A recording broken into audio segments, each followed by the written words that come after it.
Baik ala Muhammad wa ala Muhammad kama ala Ibrahim wa ala Ibrahim. Kalau antum sudah siap maju di majlis, seperti biasa adalah antum dibuktikan bahwa antum itu sebagai seorang penuntut ilmu insyaallah. Dan ini insyaallah ta'ala akan menjadi pertemuan kedua untuk mukadimah, lebih detail tentang mukadimah ya. Kalau kemarin masih belum begitu detail, maka insyaallah ta'ala hari ini kita akan lebih detail tentang kajian kita dari kitabnya Ibnul Jamaah ya. Nama asli beliau itu awalnya Muhammad. Ingat baik-baik ikhwan wa fillah. Kalau antum menemukan orang yang namanya cuma di satu kata dan namanya Islam, itu sunnah ya. Jangan sampai antum mencelanya. Ustaz, nama anak empat kata sampai 5 kata lah bahasa kata memang pada Allah masyarakat orang tua antum belum paham, tidak mengapa gitu kan. Makanya berarti disebut dengan Ibnul Jama'i, berarti Muhammad ini anaknya bapaknya Jama'i, paham ya? Atau ketika kita bertemu dengan bapaknya Muhammad, nama beliau ini Muhammad bin Jama'i, berarti kita memanggilnya adalah Abu Muhammad. Tapi insyaallah ya. Baik, Anda sengaja tidak menuliskan nama aslinya. Nanti di pertemuan ketiga insyaallah Anda munculkan detail dengan tanggal lahir dan lain insyaallah. Yang sampai antum lebih paham dengan tanggal lahir dan nama lengkap artis-artis, namun antum tidak hafal dengan nama lengkap para ulama. Dan antum insyaallah, bukan insyaallah lagi, Allah yang antum akan dihisab sama Allah Azza wa Jalla. Dan pertanyaannya sudah kita bahas kemarin, tidak hanya berkutat dengan 3 pertanyaan ya. Tidak fokus kembali. Pertanyaan kita di alam kubur tidak hanya berkutat dengan marbuka, mandinuka, mana bikala, itu panjang pertanyaannya. Nanti kita di materi khusus insyaallah dalam kajian khusus insyaallah. Baik, ikhwan, sekarang mulai fokus. Antum sudah selesai menulis judul kita ini insyaallah. Anak sudah sertakan sama terjemahannya ya. Ada para penuntut ilmu dan ada ahli. Jadi artinya kitab ini dikhususkan bukan hanya untuk antum wa antuna sebagai penimba ulang. Kitab ini juga dikhususkan bagi orang-orang yang sering berbicara, artinya untuk ustaz-ustaznya kayak anak dan lain-lain insyaallah. Jadi masya Allah ya, luar biasa sekali. Tidak hanya pada satu subjek. Insyaallah kelas antum kasih tulis Ustaz.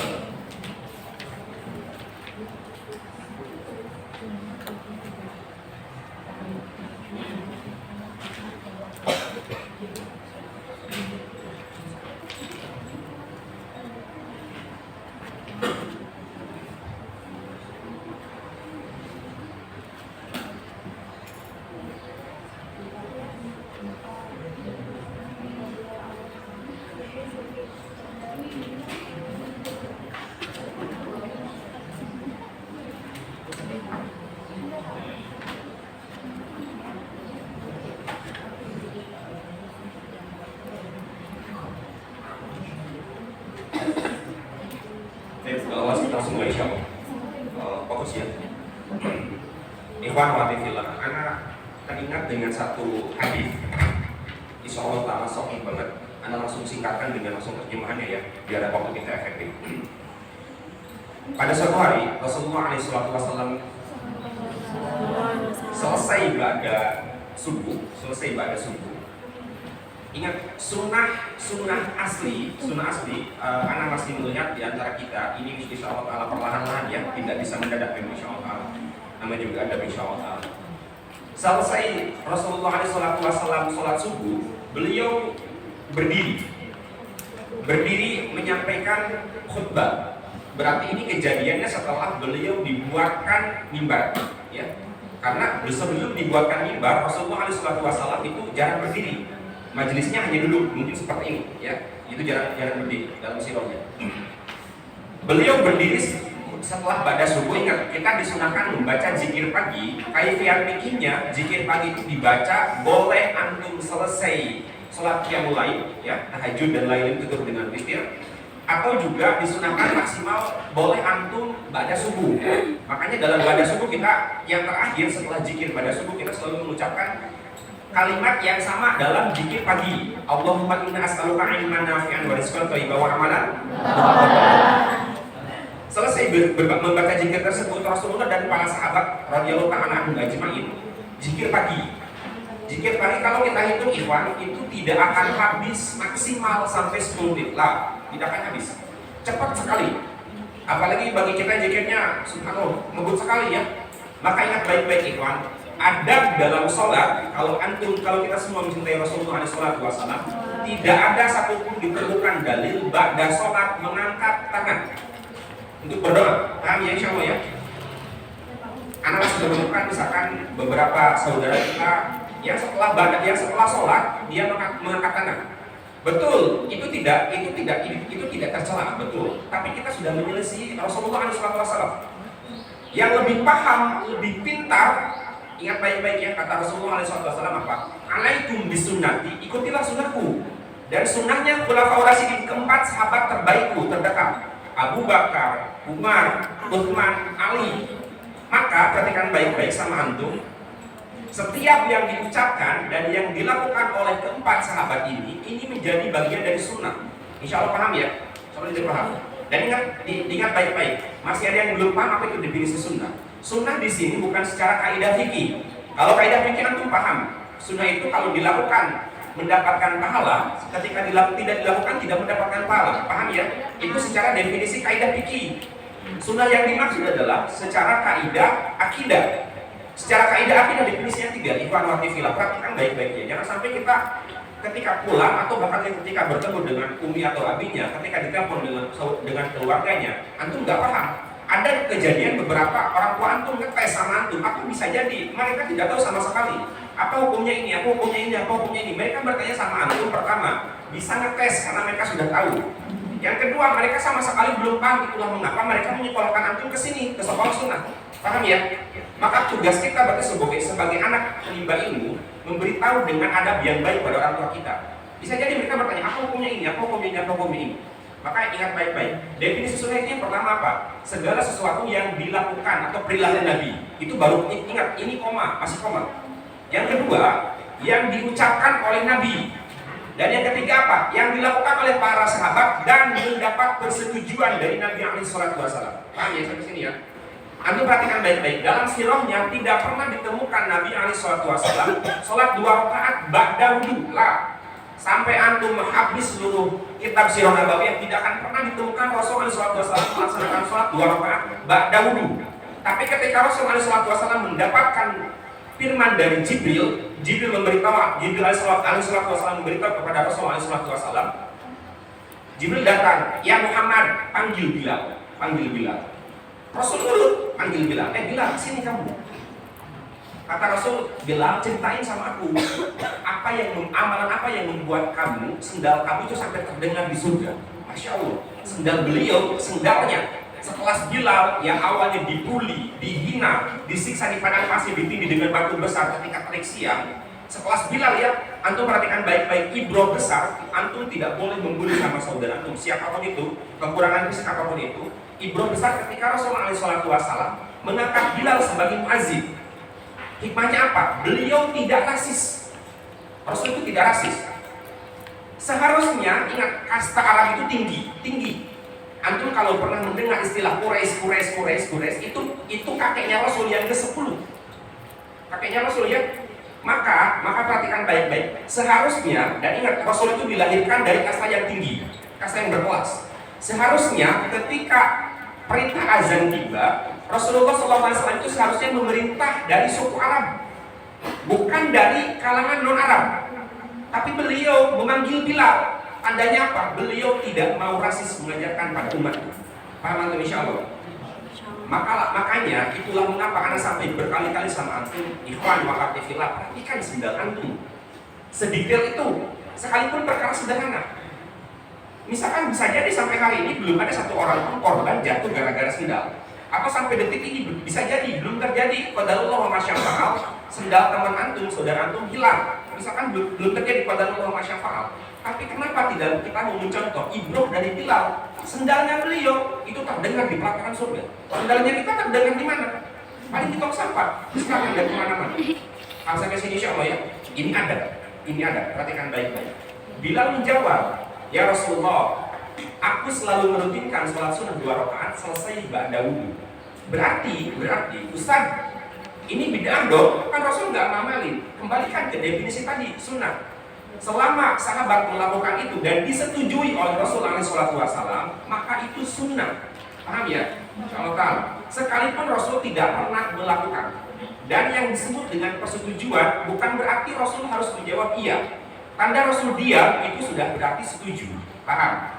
Berbeda cerita dalam sirah lain, berbeda cerita dalam hadis ini diceritakan ketika sholat isya dipimpin dalam suatu suku. Sholat isyanya dipimpin sama seorang sahabat senior, Isya ya. Dan qadarullah ma masya fa'al, si sahabat ini Isya membaca surat-surat yang panjang full, Al-Baqarah dan Al-Maidah. Beliau ingin mengikuti Nabi ketika Nabi sholat malam. Ingat, Nabi itu sholat malam satu rakaatnya kan Al-Baqarah, Al-Maidah, Al-Imran ya. Ketika Anas bin Malik itu menginap dan dua sahabat lain menginap di rumahnya Rasulullah SAW. Ketika sahabat ini mendengar Rasulullah SAW setiap rakaat membaca satu surat penuh, surat yang panjang-panjang, sahabat ini menduplikat, melakukan hal yang sama ketika sholat isya. Akhirnya makmumnya datang ke Rasul selesai isya, curhat. Makmumnya itu para sahabat-sahabat yang lain curhat, ya Rasulullah, kami komplain ya Rasul, kenapa sahabatmu yang memimpin imam ketika sholat isya membaca surat yang sangat panjang dan utuh penuh sampai selesai, sementara kami adalah petani kurma. Kalau kami bangun telat, kami khawatir kurma kami tidak terurus. Rasulullah memanggil sahabat itu dan ditegur sama Rasul. Berarti tidak disunahkan sholat isya sekalipun waktunya panjang berjamaah membaca surat yang panjang-panjang. Paham ya? Insya Allah ta'ala. Terlebih maghrib. Kenapa? Karena maghrib waktunya pendek. Nah itu insya Allah sampai sini.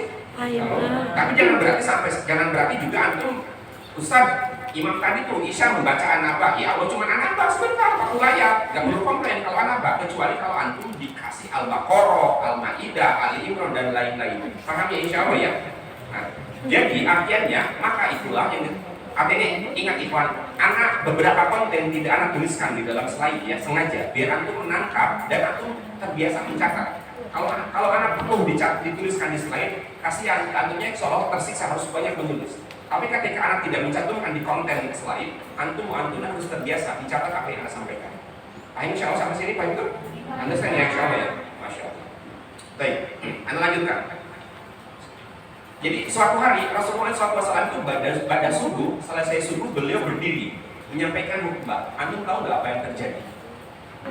Beliau khutbah berdiri menyampaikan wasiat-wasiat takwa sampai sebelum zuhur.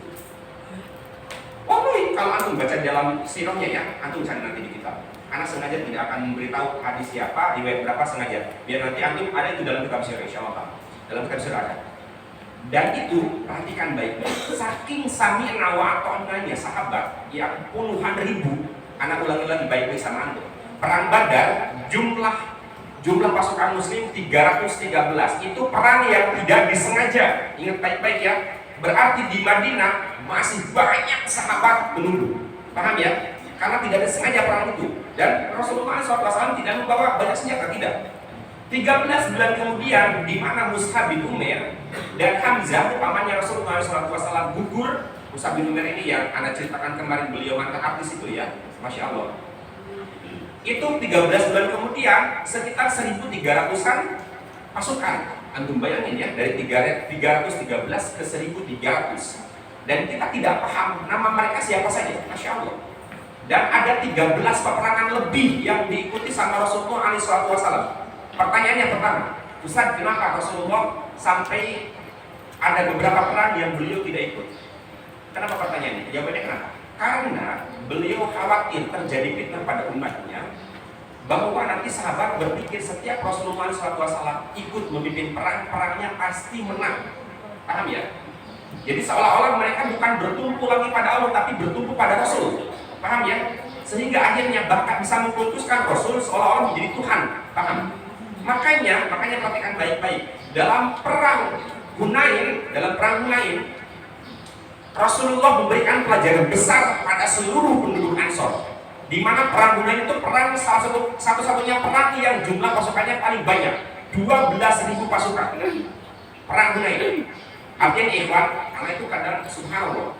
Kebayang gak sih antum orang tua antum nanti dihisab, orang tua antum nanti dihisab sama Allah Azza wa Jalla sebelum mereka melewati sirat, sebelum mereka melewati sirat, dihisab sama Allah, dicacah habis-habisan orang tua kita sama Allah. Kenapa? Tampilan kita sudah syar'i. Setiap hari kita menimba ilmu agama. Tapi tiba-tiba kita melakukan maksiat di kala sendirian dengan apa? Dengan menonton tayangan yang tidak layak, menonton film-film artis inilah dan sebagainya, nonton main game inilah dan sebagainya, sampai akhirnya wallahi di antara kita hanya secuil yang hafal nama-nama sahabat, tabi'in dan tabi'ut tabi'in. Dan orang tua kita tidak tahu apa yang kita lakukan dengan apa kita. Akhirnya nanti mereka di padang mahsyar dihisab habis-habisan sama Allah. Bagaimana mungkin kata Allah, anak kamu sudah mengenakan niqab, sudah mengenakan jilbab lebar, sudah mengenakan gamis lebar, anak kamu sudah cingkrang, anak kamu sudah pakai koko dan lain-lain, tapi dia melakukan maksiat di kala sendirian dan kamu tidak paham, tidak tahu apa yang mereka lakukan. Kenapa mereka dihisab? Karena apa itu diberikan dari orang tua. Paham ya? Artinya ikhwan, anak sedih, subhanallah, saya sedih, anak sedih, anak mengalami fase-fase di mana seperti antum, mana sedih. Artinya anak tetap sama mengalami fase-fase seperti antum, tapi masya Allah, ketika ada orang yang memberitahu sama antum, siapapun itu ya, bukan berarti anak lah, bukan berarti siapapun yang memberitahu sama antum, terlebih ketika qala Allah wa qala Rasulullah SAW, maka antum harus samina wa qana. Pernah nggak antum menemukan satu saja dalil di antara kalangan sahabat tabi'in, kemarin sudah Anda jelaskan ya, siapa itu sahabat, siapa itu tabi'in ya, sudah Anda jelaskan. Antum pernah nggak menemukan satu dalil atau riwayat dari kalangan sahabat tabi'in dan tabi'ut tabi'in, mereka lebih hafal orang-orang kafir dibandingkan saudara mereka sendiri? Lah, sampai kiamat tentu jadi. Namun begitu lucu sekarang kita, tampilan kita sudah syar'i, tapi kita lebih hafal nama artis ini, nama artis ini. Tapi ketika ditanya, ulama ini siapa namanya? Jangankan ulama, terlalu banyak ulama jutaan. Sahabat ini siapa namanya? Keturunan dari mana? Kita nggak bisa jawab. Allah akan menanyakan seperti itu. Nah, pertanyaan itu.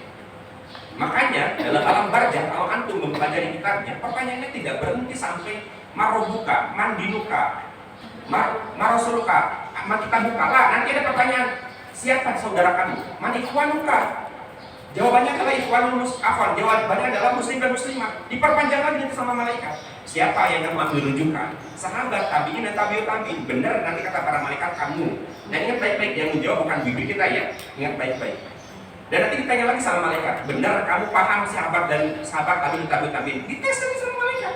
Sama seperti kita komplain mungkin dites. Siapa coba kamu nama aslinya Abu Bakar? Nggak bisa, kita dihantam sama malaikat. Antum mau dikasih jawaban dengan nama artis, paling ditambah hancur kepala kita. Dan ingat baik-baik, alam barzakh itu bukan tempat daur ulang. Tempat daur ulang di mana Ustaz? Neraka. Perhatikan baik-baik, jangan sampai antum menyepelekan ketika ada orang membicarakan tentang ayat. Daur ulang itu masih definisi duniawi.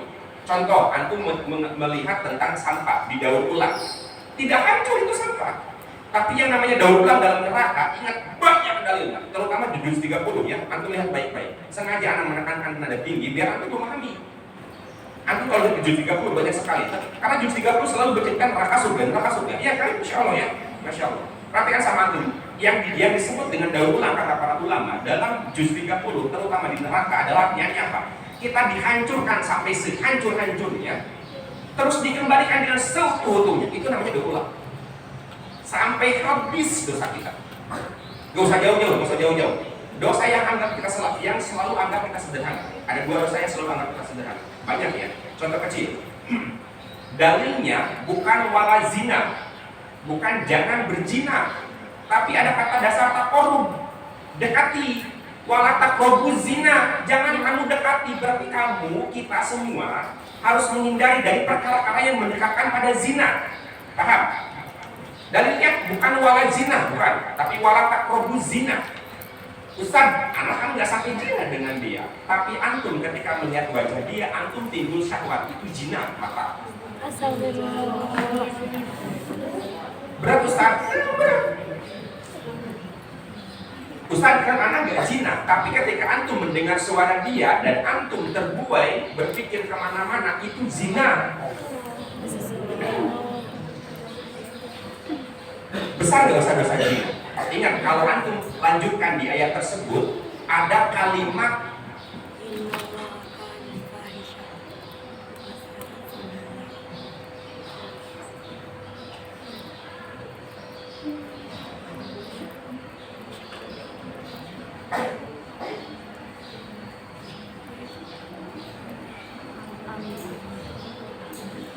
Nah, sekelas sahabat dibacakan ayat itu nangis. Sekelas sahabat yang sudah digaransi surga. Kita digaransi surga tidak sahabat, bukan tabiin, bukan tabiin, bukan, tapi malah sebenarnya suka menyanyikan ayatnya. Kalau antum melihat di ayat tersebut, ayat lanjutan dari ayat tersebut ya, ada kata wala taqrabuz zina. Selanjutnya di akhir ayat tersebut, artinya apa? Ada kalimat yang anak terjemahkan langsung ya.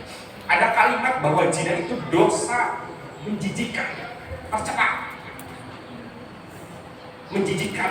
Zina itu salah satu dosa yang sangat tercela. Maka antum perhatikan baik-baik. Hukum zina kisosnya bukan dibunuh sekali tebas. Perhatikan baik-baik sama antum. Contoh, kalau antum pernah melihat kisos, jangan sampai melihat, anak nggak kebayang kalau melihat. Maksudnya lagi, kalau antum pernah membaca atau kisah tentang kisos, orang mencuri, sampai-sampai Rasul berkata, andaikan Fatimah anakku yang mencuri, aku sendiri akan memotong tangannya. Rasul, sahih hadisnya, paham ya? Artinya tidak ada urusan mau dia anak nabi, mau dia anak tabiin, mau dia anak tabiut tabiin, nggak ada urusan. Selama dia menyalahi syariat, kata Rasul, aku sendiri akan memotong tangan Fatimah. Itu pertama. Artinya apa? Selain dosa zina, hukumannya langsung. Contoh, seseorang membunuh si A, membunuh si B, maka keluarga si B menuntut kisos, balasan. Paham ya? Kisos itu balasan. Maka si B ditebas sekali, tidak boleh berkali-kali. Makanya algojonya ditutup wajahnya, hanya terlihat mata. Pedangnya harus setajam mungkin, tidak boleh sampai berkali-kali. Sekali tebas selesai, itu kisos. Tapi ingat, ada yang lebih kejam dibandingkan itu. Apa? Rajam. Dari mana Ustaz rajam? Dosa zina. Dari mana Ustaz dalil? Dulu ketika ada seorang perempuan datang kepada Nabi SAW nangis-nangis, ya Nabi, aku zina. Pertama ada sahabiah, yaitu ada sahabat. Nah, anak ambil satu-satu aja biar waktunya cukup. Ada satu sahabiah, ada seorang sahabiah, sahabat itu berarti sahabat perempuan insya Allah. Datang kepada Rasulullah SAW bertanya, ya Rasul, aku zina. Rasul bukan kalimat jawaban Rasul. Masa sih benar kamu zina? Itu benar jawabannya seperti itu ya. Itu bukan berarti Rasul tidak paham bahwa perempuan ini zina, tapi Rasul ingin menghargai perasaan perempuan. Itu pertama. Terus yang kedua, kaifiatnya adalah tidak boleh kita membunuh dua manusia bernyawa, karena di dalam rahim perempuan tersebut ada cikal bakal bayi. Paham ya? Makanya kalau ada orang berzina, haram dinikahkan sebelum anaknya dalam masa kehamilan lahir. Haram. Paham ya? Dan ingat, anak hasil zina haram dinikahkan menggunakan wali dari bapak yang menjinahi ibunya. Haram. Itulah mengapa ada wali hakim negara, biar dia nanti wali hakimnya dari mana? Dari negara. Bahkan dalam tafsiran ulama lain, antum kalau membaca tafsiran dari Imam An-Nawawi dan lain-lain, wali nikahnya adalah apa? Wali nikahnya adalah tempat di mana bapak dan ibunya dulu melakukan zina. Contoh afan zina. Si itu sama si bapaknya zina di suatu ruangan di atas ini. Maka tempat itu harus dijadikan wali kepada anak perempuan. Saking begitu menjijikannya dosa zina. Dan dia tidak akan mendapatkan ahli waris.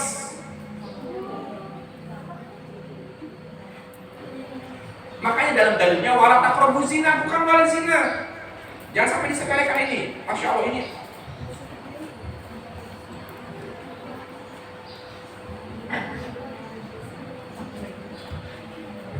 Maksud anak ikhwan, kita diuji sama Allah. Qadarullah wa masyafa'al, qadarullah wa masyafa'al.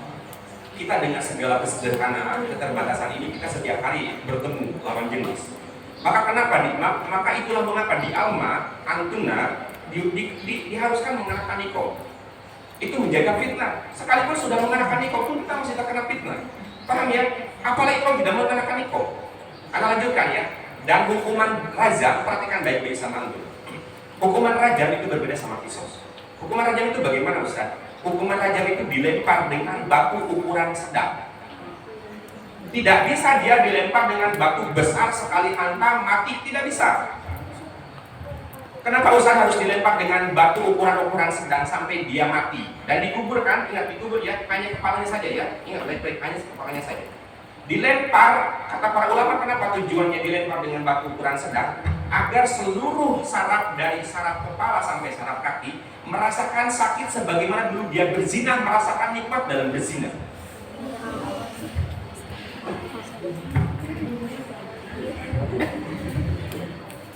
Maka betapa ngeri ya seorang penimba ilmu di Ma'had Sunnah. Anak nggak tahu, anak khawatir kalau itu terjadi sama kita. Seorang penimba ilmu, thalibul ilm, penimba ilmu, tapi curi-curi waktu untuk mendekati zina. Ingat baik-baik, ikhwan wa fillah, sekalipun antum sudah balik, dosa antum masih tetap nyambung kepada orang tua. Double.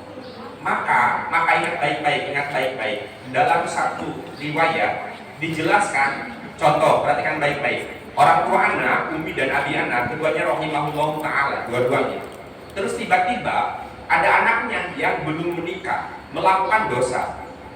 Tiba-tiba malaikat penghukum di alam barzah datang ke umi sama ke abi anak. Dihantam tiba-tiba umi dan abi anak. Umi dan abi anak bertanya, apalagi ini? Kok gak selesai-selesai? Malaikat menjawab, ini kiriman dosa dari anakmu.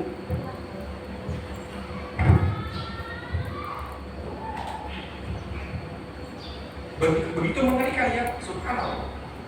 Maka anak berharap ikhwan fillah, nanti ada bahasa antum ya. Allah itu sampai kalau antum hitung 30 juz 114 surat 6666 ayat, itu ada 20 kata isbir. Apa isbir? Sabar.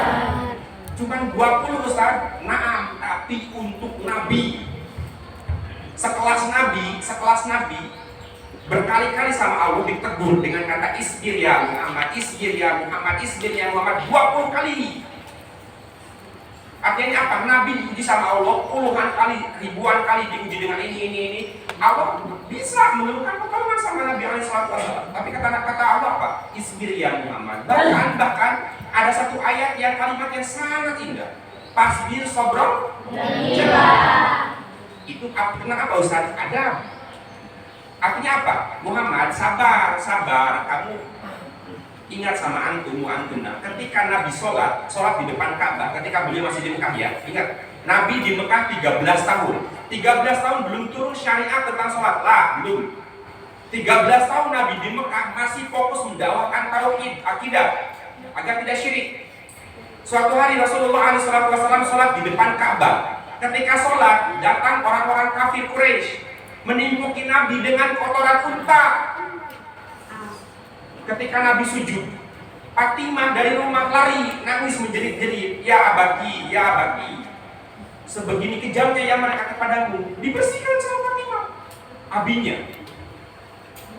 Datang lagi beliau ke Bukit Taif ketika beliau mau berdakwah. Dihina-hina sama anak-anak kecil. Kalau dihina sama orang dewasa wajar, Nabi paham karena berakal. Dihina sama anak-anak kecil, bilangnya apa? Majnun, gila, Muhammad penyihir dan sebagainya. Sama anak-anak kecil, bagaimana mungkin ustaz dan anak kecil bisa menghina Nabi? Karena mereka diajarkan sama orang tuanya, penduduk Taif. Akhirnya datang malaikat penjaga Taif bilang ke Nabi, Muhammad angkat tanganmu, angkat, dua-duanya angkat. Itulah mengapa syariat ketika kita dizolimi atau ingin berdoa disunahkan mengangkat tangan. Kata malaikat angkat tanganmu Muhammad, kedua-duanya Muhammad angkat. Nabi sudah nangis. Kata malaikat angkat Muhammad, minta sama Allah, aku hancurkan seluruh penduduk Taif ini dengan bukit ini. Kata Rasulullah apa? Lah, aku berharap anak cucu mereka nanti mengenal Islam. Sebegitu lembutnya Rasul.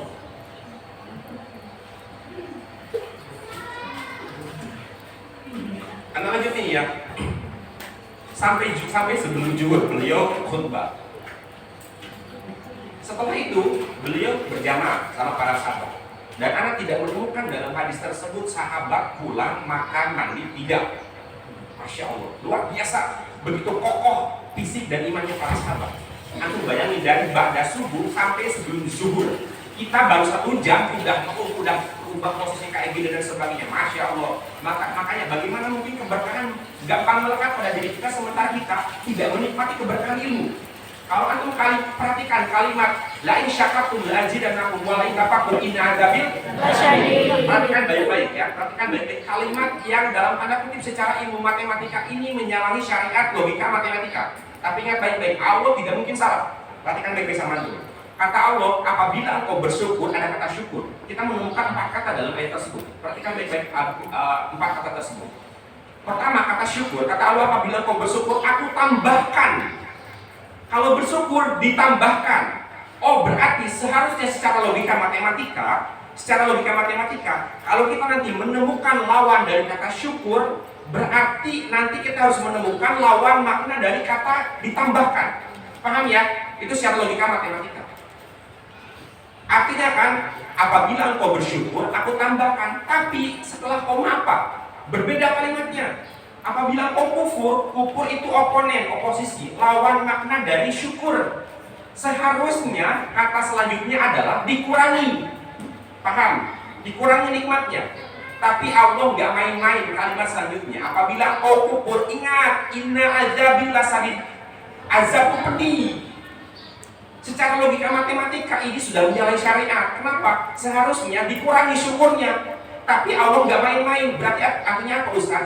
Dosa itu bukan untuk permainan, ikhwan. Azab itu pedih, kata Allah itu.